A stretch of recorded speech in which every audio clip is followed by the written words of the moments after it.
Ministra, at nakapiratis ko siya kung naniwag ng lahat ninyo. At yung may mga tahungan, may mga satrahan, magkamasama kayo. Hihiin natin ng tulong ating gobyerno. Huwag natin payagan, higirahin tayo sa Pilipinas. Ayaw natin ng hira, gusto natin yung tuwan ng gobyerno, ayuda, pagkain, para walang magugutom na mga mahirap. Katulad ng mga senior, kawawa lamang. Yung nangamban na hira ito, patuloy yan, kawawa talaga daming mamamatay. Hindi kami mamatay sa bala ng kanyon, mamamatay kami sa gutom. Pag hindi kami, intindi natin gobyerno Bongbong Marcos. Ang binitawan ng salita ng araw na ito patay sa pisto. Pangarap namin, pangarap mo. Kami ngayon, nangarap mo kami. Huwag ituloy ang gira. Sundin mo kami kasi ang pangarap namin, pangarap mo, di ba? Sundin mo kami. Yung binitawang salita, bigyan mo kami ayuda. Huwag tayo girahin ng Pilipinas kasi dito kami nabubuhay po sa pangingisda ng karagatan sa Manila Bay.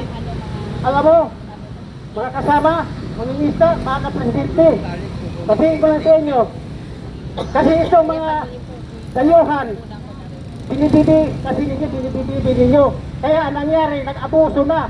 Sinubuhan na kayo ng sungay hanggang kayong lahat nasa gobyerno, sinusuot na kayo. Alam mo, ang ating bansang Pilipinas, ihintulad ko sa isang punong mangga, mayabong, maraming bunga. Mayroon ng isang bansa, nag-interest, gusto siya mag-harvest, sarili niyan. Sabihin mo, anong bansa? Anong bansa ang bangga ng barko ng Philippine Coast Guard? Anong bansa? Ng agaw ng armas ng Philippine Coast Guard at Philippine Air Force? Anong bansa ang nagbangga mangingisda sa karagatan ng West Philippine Sea? Daming namatay, pinabangga ang mahadlambuhan ng bangga ng madayuhan. Alamin ninyo, sino ang gumawa ng artificial na island sa West Philippine Sea? Anong bansa? Ayun ba? Yun ang ating panawagan. Dapat tayong lahat, mga nayon, magpakabait naman tayo. Kasi bandang China kung kami makarating. Katipid na siya mo bahuli, pinipitoy kami. Samantala kayo sa Pilipinas, luto ng Cebu, tulot, sininagan ng Cebu. Hindi kayo nabibitay, di ba? Kasi itong mga Pilipino, mga pusong mamon, marunong makisiyamak mga dayuhan dahil gusto kami nabubuhay kasi kayo po, mga milyonaryo. Kaya po sana po, huwag na mo po kayo mag-abuso, kayo mga dayuhan, kung makikisama po sa amin. Hindi po kayo pinagdanamutan sa bansang ito, sapagkat andito po ang kayawanan sa Pilipinas. Kaya mga presidente, ang iniling ko lang po, itang mga reclamation sa buong Pilipinas natin, itigil na natin yan. Kawawa o kami mga mangingisda.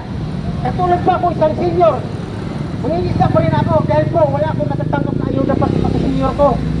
Kasi po pag hindi po ako mangingisda, wala po akong mahuling isda, wala po akong pambili ng bigas.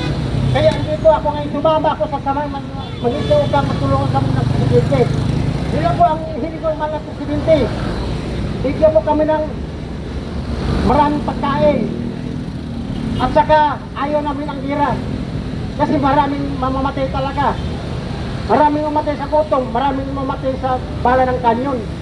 Yun po ang sinasabi ko ng mga presidente, ibigay mo na sa amin yung mga pondo niyo sa reclamation, mga ilang bilyon. Saan nyo po mga mahirap po, mga senior na mangingisda, wala po kami pira sa bangko.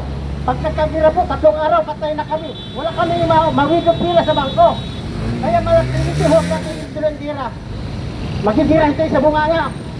Style mga maritis tayo na tama na, puno na, huwag na tayo maritisan. Maawa na kayo sa mga senior. Lalo man, maraming senior, mga kalbo, pero malalakas pa yan. Totoo yan. Kaya kami ngayon panawagan ng gobyerno. Maraming salamat po. Maraming salamat, kasamang Rodi.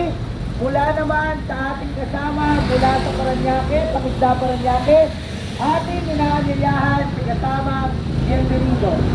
Pagkain, trabaho, kalikasan! Hindi giyera! Pagkain, trabaho, at karapatan! Hindi giyera! Pagkain, trabaho, kalikasan! Magandang umaga po mga kasama.